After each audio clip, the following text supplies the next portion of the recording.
So పొద్దున్న నుంచి తిరుపతి ప్రసాదం గురించి నేను మాట్లాడిన వీడియో, నేను మాట్లాడిన మాటలు చాలా మందికి తప్పుగా అనిపిస్తున్నాయి. సో ఎక్స్ప్లెనేషన్ ఇచ్చే ముందే ఆ మాటలకు ఎవరన్నా హర్ట్ అయి ఉంటే డెఫినెట్గా సారీ చెప్తున్నాను. అండ్ నన్ను రెగ్యులర్గా ఫాలో అయ్యేటోళ్ళకు నాకు వెంకటేశ్వర స్వామి ఎంత ఇష్టమో తెలుసు. యూట్యూబ్లో, ఇన్స్టాగ్రామ్లో 3 నెలలు 4 నెలల సంది శనివారాల వ్రతాల గురించి, వాటి డీటెయిల్స్ గురించి నేను చెప్తూనే ఉన్నా. అవేవి దేని గురించి ఎవరు మాట్లాడుకోలేరు. అన్ఫార్చునేట్లీ దీని గురించి మాట్లాడినరు.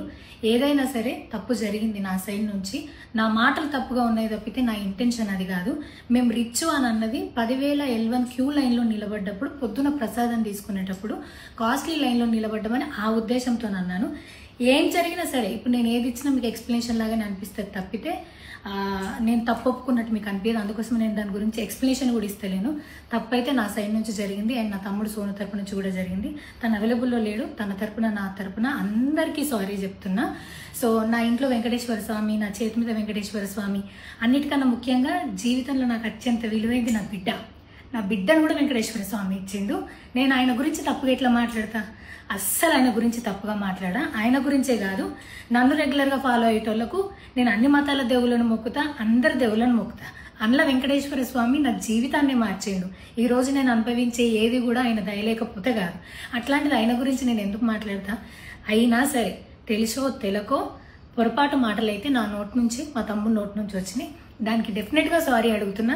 ఇదేదో యూట్యూబ్ ఛానల్ ఏమంటారు వీడియోస్ పెట్టి కేసులు పెడతా అన్నందుకు కాదు, నాకు కూడా అనిపించింది అయ్యో అట్లా మాట్లాడి ఉండకూడదని, అందుకోసం పెడుతున్నాను తప్పితే ఇంకొక ఉద్దేశం అయితే ఏమీ లేదు. నేను మళ్ళొకసారి టీటీడీ మెంబర్స్కి అండ్ నా మాటల వల్ల హర్ట్ అయిన ప్రతి ఒక్కరికి నేను నా తరపు నుంచి సారీ చెప్తున్నా. అండ్ ఇంకోసారి మళ్ళీ ఎప్పుడు రిపీట్ చేయను. సో నా సారీని యాక్సెప్ట్ చేయండి. నన్ను రెగ్యులర్గా ఫాలో అయ్యేటోళ్లకు నాకు వెంకటేశ్వర స్వామి అంటే ఎంత ఇష్టమో తెలుసు కాబట్టి వాళ్ళందరూ నన్ను నమ్ముతున్నారని కోరుకుంటున్నా. మళ్ళొకసారి ఎక్స్ప్లెనేషన్ కాదు, సారీ చెప్పినంత మాత్రాన తప్పు ఒప్పైపోతుందని కూడా కాదు. బట్ నేను చేయగలిగింది ఇది ఒక్కటే కాబట్టి మళ్ళొకసారి అందరికీ సారీ.